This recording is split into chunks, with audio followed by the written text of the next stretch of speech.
Hello there, it's Sev here from Motorhome Dealer Group, and welcome to this video guide on the Autoterm Comfort control panel that you see here in front of me.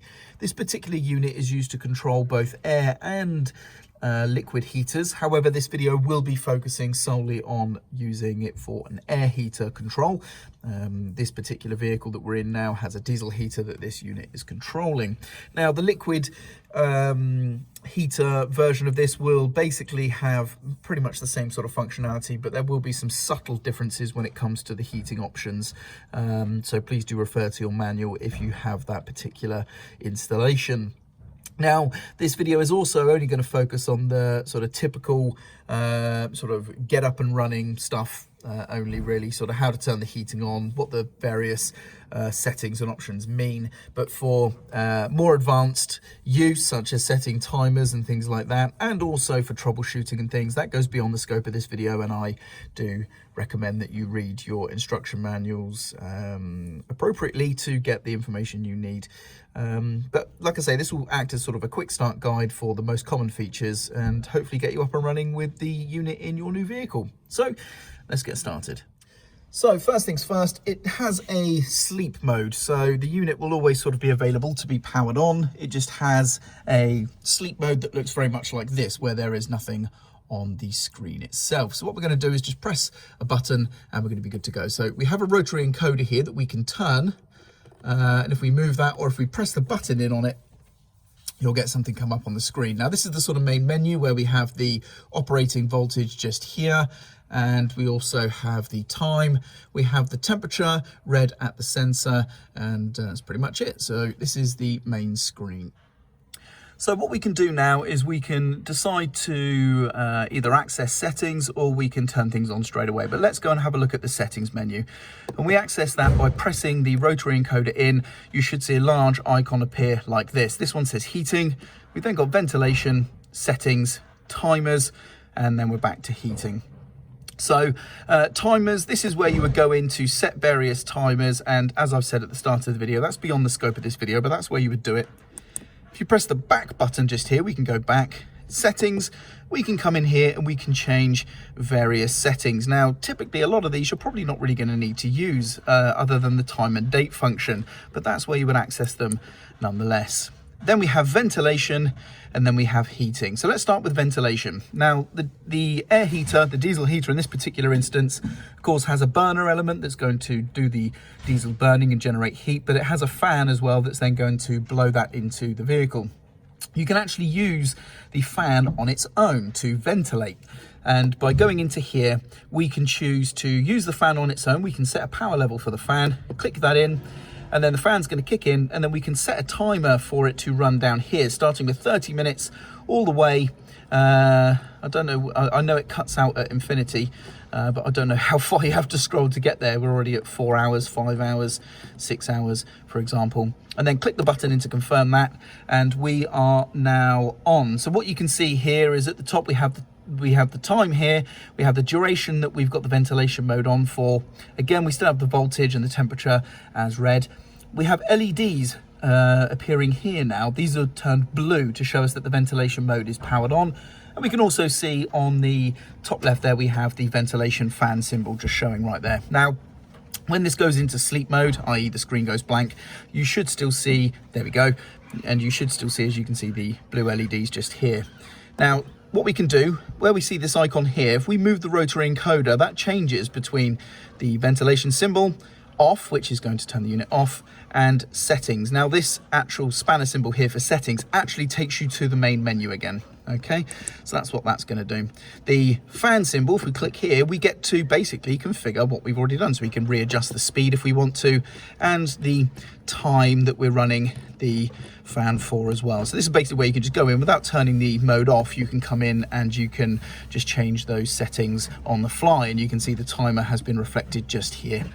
And as you've seen, to turn the unit off, we just have the off selected, click the button in, and it will say switching off, and momentarily we should see that return to the main screen like that, and the LEDs here should power off, and there we go, and that's that turned off. And it's pretty much the same for the heating as well. So if we go into the heating option, we get to choose between several modes. Now this is it's a nice thing to have, but it can be a bit confusing, and you may need some notes to hand to know what each of these do.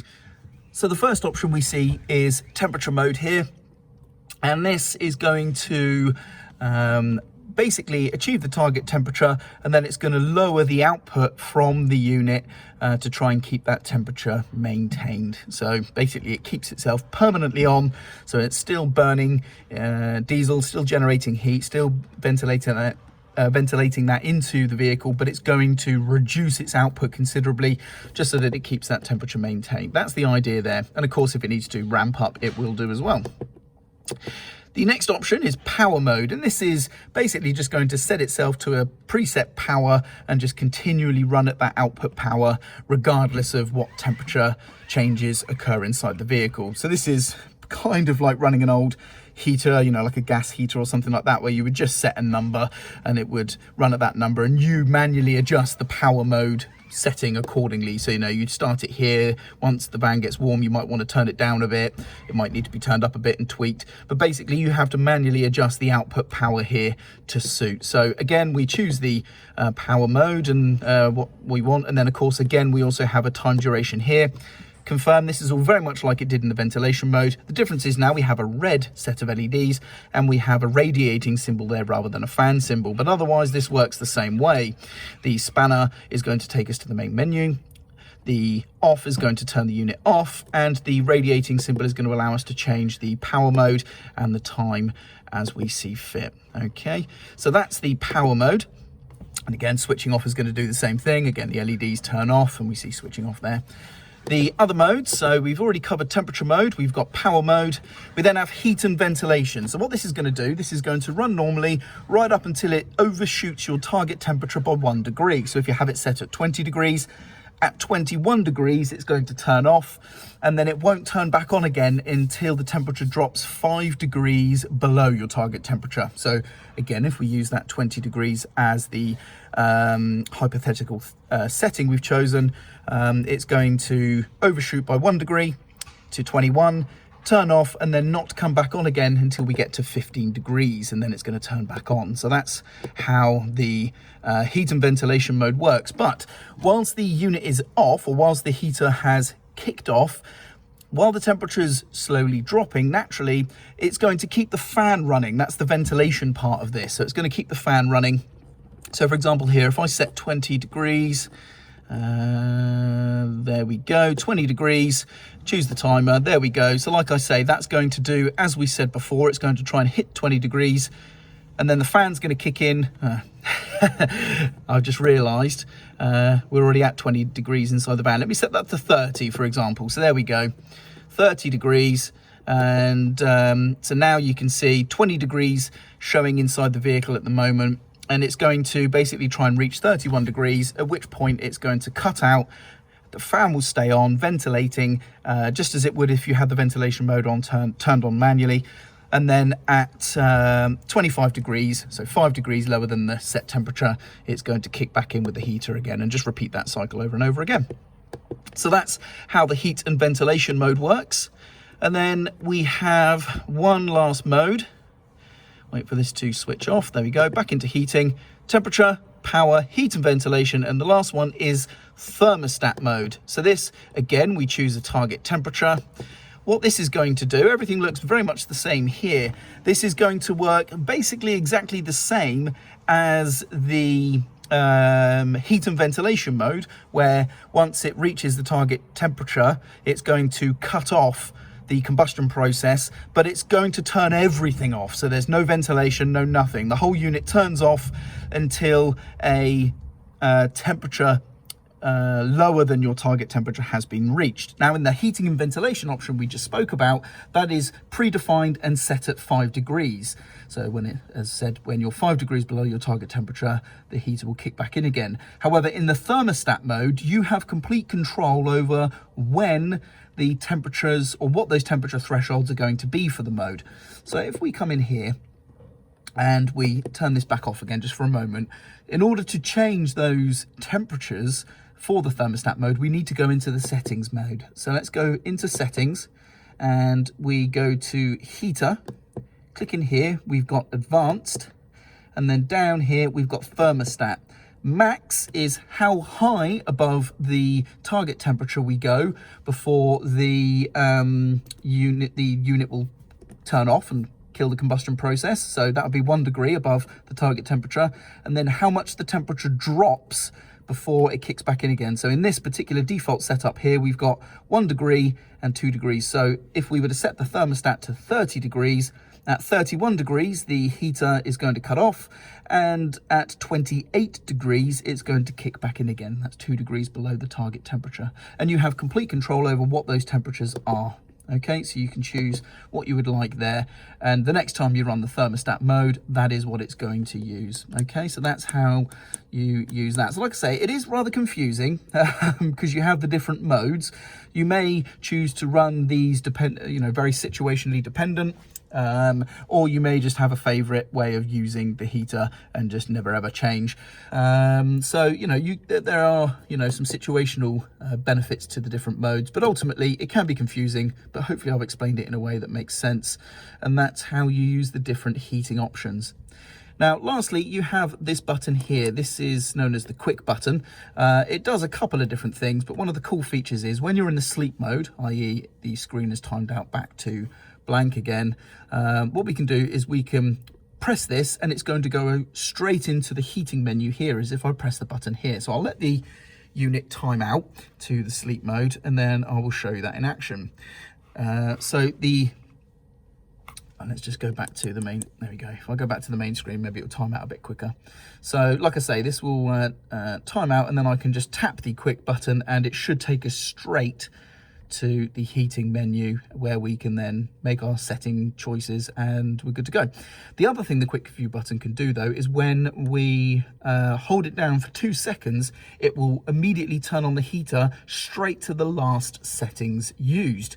So that can be very handy as well. If you typically run the same power mode a lot, then that's going to be handy. Right, let me show you. So it's timed out now to sleep mode, press the button and we're straight into the heating options. We can choose which one we want and then we can go from there to turn the heater on. So that's quite handy.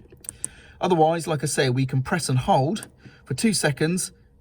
And as you see there, it says starting, the diesel heater is going to kick in with the last mode used, which in this instance should be thermostat mode set to 30 degrees. There we go. So it's turned on there. And we should find that that is set to it's turned it on to power mode in this instance. Maybe power mode I think might have been the last one I actually properly turned on. So there we go. And the other thing you can do is while we are running the heater, you can press and hold for 2 seconds and it actually turns the heater off as well. So pressing and holding for 2 seconds will turn on the heater or turn it off. Now let's just try something. We're going to go into heating. Let's go to thermostat mode. And I'm going to turn that on. So now we're in thermostat mode. There you go, thermostat mode there. Now I'm going to turn the heater off using the 2 second mode. I want to see if it turns on to thermostat mode or whether it just defaults to power mode because I found that interesting. So I'm going to press and hold, starting. Let's see what mode it actually chooses here. The manual says it will use the last one selected, but it'd be interesting to see if it does or whether it defaults to a certain option. So the heater is kicked back in again, I can hear it. No, it's defaulted to power mode. Okay, so that's interesting. So in this particular unit, and I don't know whether this is the case for all of them, but there is a discrepancy here between what this unit is doing compared to the manual that I've read. The manual states that the quick start here, when held in for 2 seconds, will use the last heating mode used and the last settings. However, this is clearly defaulting to power mode at rather a large power setting. So I'm going to set the power at 4 bars and I'm going to set it for an hour. Okay, so that's the last settings I've used now. Okay, let's see what happens when we turn it on again. In fact, actually, let me do this properly because that's me changing the mode. Once it's set, let me actually turn on the heating into power mode. 4 bars, set it to an hour. There we go. So that's the last one I've used. Let it just establish for a few seconds. And then what I'm going to do is just to turn the unit off. There we go. once it's switched off, I'm going to use the quick start to turn it back on again and see if it uses those very same settings. I'm looking for 4 bars and an hour on the timer. Let's see if that works.